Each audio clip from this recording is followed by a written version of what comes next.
Thanks for being late today and helped us with our schedule. Well, I know it's true. Anything we can do to help you plan a little bit better.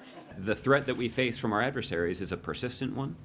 And anytime we're talking about any kind of activity in cyberspace, we're talking about activity that is frequently and regularly evolving. And we have seen our adversaries use innovative techniques and to learn from their previous efforts to try to find vulnerabilities in our system and to exploit them. And that means that our defenses and those who are responsible for protecting these systems need to be vigilant. Raised China's activities in cyberspace as a significant source of concern, may be responsible for this particular incident. The OPM detected this particular intrusion in April. It wasn't until May that they were able to determine that some data may have been compromised and potentially exfiltrated.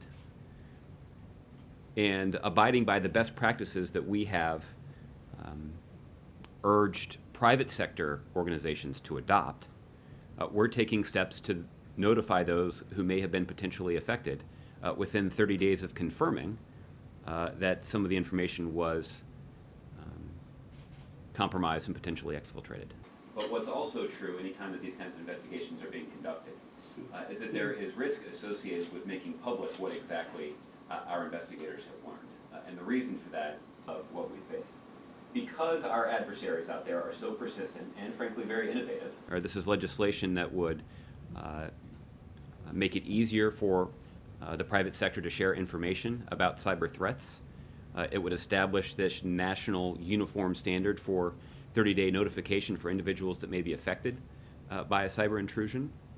It would also update the tools that our law enforcement professionals can use to defend our computer networks, but also to hold accountable those who are responsible for carrying out these acts.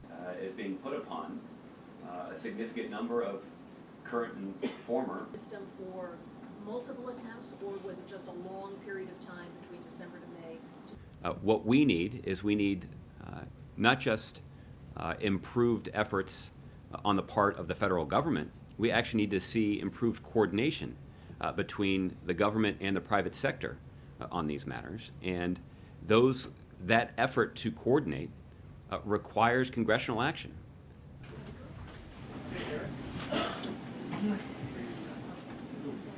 That's why I asked.